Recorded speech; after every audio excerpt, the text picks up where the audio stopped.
বর্ণাঢ্য রাজনৈতিক জীবনের অধিকারী ছিলেন সৈয়দ আশরাফুল ইসলাম। বাংলাদেশের প্রথম অস্থায়ী রাষ্ট্রপতি সৈয়দ নজরুল ইসলামের এই সন্তান ছাত্রজীবন থেকে জড়িয়ে পড়েন রাজনীতিতে।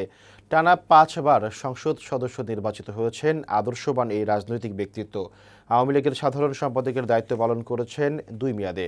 মৃত্যুর আগ পর্যন্ত ছিলেন জনপ্রশাসন মন্ত্রণালয়ের দায়িত্বে। গণতন্ত্র ও রাজনীতিতে যার অবদান শ্রদ্ধার সাথে স্মরণ করবে দেশবাসী। পার্থ রহমানের প্রতিবেদন। সৈয়দ আশরাফুল ইসলাম বর্ণাঢ্য রাজনৈতিক জীবনের এক উজ্জ্বল প্রতিকৃতি। আওয়ামী লীগের সাবেক এই সাধারণ সম্পাদক ও সভাপতিমণ্ডলীর সদস্য ছিলেন দলের ও দেশের দুর্দিনের ভরসা আর বিশ্বাসের পরীক্ষিত কাণ্ডারি। দলের প্রতি গভীর আনুগত্য ও দায়িত্ব পালনের মাধ্যমে তিনি কর্মীদের কাছে হয়ে ওঠেন আস্থাভাজন ও শ্রদ্ধেয়। মৃদুভাষী এই মানুষটি পরিচ্ছন্ন রাজনীতিবিদ হিসেবেই পরিচিত ছিলেন সকল মহলে। আদর্শের ভিন্নতা থাকলেও অন্য দলের নেতাদের কাছেও ছিলেন শ্রদ্ধার। সৈয়দ আশরাফের জন্ম ময়মনসিংহ শহরে ১৯৫২ সালে। তার পিতা সৈয়দ নজরুল ইসলাম মুক্তিযুদ্ধ চলাকালীন মুজিবনগর সরকারের অস্থায়ী রাষ্ট্রপতি ও মুক্তিযুদ্ধের অন্যতম সংগঠক। ১৯৭১ সালের মহান মুক্তিযুদ্ধেও সক্রিয়ভাবে অংশ নেন সৈয়দ আশরাফ। ছাত্রজীবন থেকেই রাজনীতিতে জড়িয়ে পড়েন তিনি। ছিলেন ময়মনসিংহ জেলা ছাত্রলীগের সাধারণ সম্পাদক। একই সাথে কেন্দ্রীয় ছাত্রলীগের সহপ্রচার সম্পাদকেরও দায়িত্ব পালন করেছেন স্বচ্ছ রাজনীতির এই ধারক।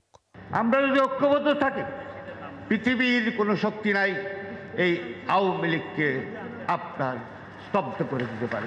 ১৯৭৫ সালের ৩রা নভেম্বর জেলখানায় তার পিতা সৈয়দ নজরুল ইসলাম সহ জাতীয় 4 নেতাকে হত্যা করা হলে দেশ ছেড়ে লন্ডনে চলে যান সৈয়দ আশরাফ। সেখানে বাঙালি কমিউনিটি ভিত্তিক কার্যক্রমে জড়িয়ে পড়েন, পাশাপাশি রাজনীতির চর্চাও অব্যাহত রাখেন। পরবর্তীতে ১৯৯৬ সালে দেশে ফিরে ৭ম সংসদ নির্বাচনে কিশোরগঞ্জ সদর আসন থেকে নির্বাচন করে জয়ী হন মেধাবী এই নেতা। এরপর টানা 4বার এমপি হিসেবে সংসদে প্রতিনিধিত্ব করেছেন তিনি।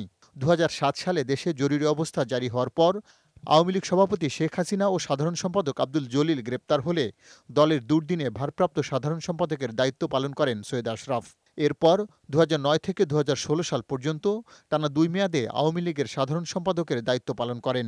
দলের সবশেষ সম্মেলনে সভাপতিমণ্ডলীর সদস্য নির্বাচিত হন। সৈয়দ আশরাফুল ইসলাম বিমান প্রতিমন্ত্রী, এলজিআরডি মন্ত্রী ও সর্বশেষ জনপ্রশাসন মন্ত্রীর দায়িত্ব পালন করেন। তার মৃত্যুর মধ্য দিয়ে দেশ হারালো একজন মেধাবী ও অতুলনীয় উচ্চতার নেতাকে। পার্থ রহমান, বৈশাখী সংবাদ, ঢাকা।